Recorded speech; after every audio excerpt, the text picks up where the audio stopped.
ആശാ വർക്കർമാർക്ക് പിന്തുണ പ്രഖ്യാപിച്ച പൗരസമൂഹത്തിന്റെ ഓണറേറിയം കൈമാറി മല്ലിക സാരാഭായ്. ഓൺലൈൻ ട്രാൻസാക്ഷനിലൂടെയാണ് തുക കൈമാറിയത്. ഓണറേറിയം നൽകുന്ന പരിപാടിയിൽ നിന്ന് വിട്ടുനിൽക്കണമെന്ന് സർക്കാർ താക്കീത് ഉണ്ടെന്ന് നേരത്തെ മല്ലിക സാരാഭായ് പറഞ്ഞിരുന്നു.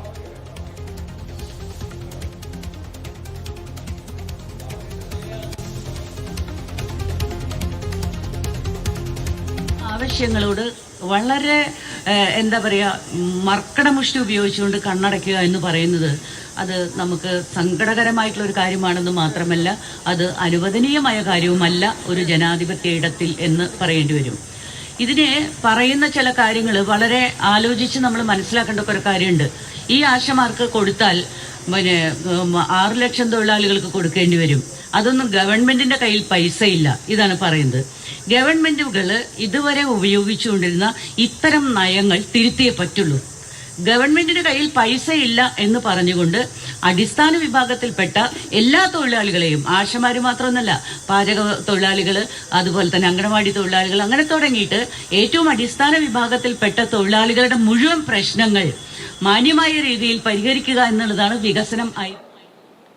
MS ലിഷോയ് ചേരുന്നുണ്ട്. ലിഷോയ്, അങ്ങനെ പൂർണ്ണ ഐക്യദാർഢ്യം പ്രകടിപ്പിക്കുകയാണ് സാംസ്കാരിക രംഗത്തും ഒക്കെയുള്ള ആളുകൾ. മല്ലിക സാരാഭായിയുടെ ആ നിലപാട് എങ്ങനെയാണ് വരുന്നത്? ഐക്യദാർഢ്യം എങ്ങനെ അറിയിക്കുന്നുണ്ട്? ഈ താക്കീതൊക്കെ നിലനിൽക്കുന്ന ഒരു സാഹചര്യത്തിൽ നേരത്തെ തന്നെ തുറന്നു പറയുമൊക്കെ ചെയ്തതായിരുന്നുവല്ലോ.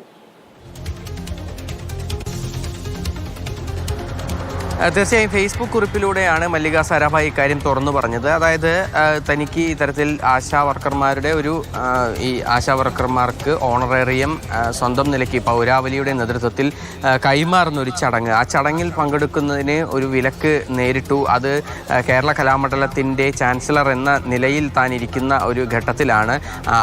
അങ്ങനെ ഒരു ചാൻസലർ എന്നൊരു പദവിയിൽ ഇരിക്കുന്ന സമയത്ത് തൻ്റേതായ തീരുമാനങ്ങളും തൻ്റേതായ നിലപാടുകളും പറയുന്നതിൽ തെറ്റുണ്ടോ എന്നൊരു ചോദ്യത്തോടു കൂടിയാണ് ഇത്തരത്തിൽ ഈ ഫേസ്ബുക്ക് പോസ്റ്റ് അവർ ഇടുകയും ചെയ്തത്. ഇന്നിപ്പോൾ ആ പരിപാടിയാണ് ഇന്നിപ്പോൾ തൃശ്ശൂർ ജവഹർ ബാലഭവനിൽ നടന്നത്. ബാലഭവനിൽ വെച്ച് ആശാ വർക്കർമാർക്ക് ഈ അതായത് തൃശ്ശൂരിൻ്റെ പല സാംസ്കാരിക ഭാഗത്തു നിന്നുള്ള വ്യക്തിത്വങ്ങൾ അവിടേക്ക് എത്തുകയും ഈ ആശാ വർക്കർമാർക്ക് ഓണറേറിയം 1000 രൂപ വീതം കൈമാറുന്ന ഒരു ചടങ്ങുമാണ്. അത് പൗരാവലിയുടെ നേതൃത്വത്തിൽ ഒരു ക്രൗഡ് ഫണ്ടിങ്ങിലൂടെ അത് ശേഖരിച്ച് അത് ആശാ വർക്കർമാർക്ക് നൽകുകയാണ്. അതിൻ്റെ ആദ്യത്തെ ഒരു തുക കൈമാറ്റം നടത്തിയത് ഇന്നിപ്പോൾ മല്ലിക സാരാഭായാണ്. നേരിട്ട് വന്ന് നടത്തേണ്ട ഒരു ചടങ്ങായിരുന്നു എന്നാണ് നമുക്ക് സംഘാടകരിൽ നിന്ന് മനസ്സിലാക്കാൻ സാധിച്ചത്. പക്ഷേ ഇത്തരത്തിലൊരു വിലക്കുള്ള സാഹചര്യത്തിൽ അവർ അതിൽ നിന്ന് പൂർണ്ണമായും പിന്മാറിയില്ല. അതേസമയം തന്നെ ഓൺലൈനായി ഈ ആശാ വർക്കർക്ക് തുക ട്രാൻസാക്ഷൻ ചെയ്തുകൊണ്ടാണ് അത്തരത്തിൽ തൻ്റെ ഒരു ഐക്യദാർഢ്യം, ആശാ വർക്കർമാരുടെ സമരത്തിനുള്ള ഐക്യദാർഢ്യം അവിടെ പ്രഖ്യാപിച്ചത്.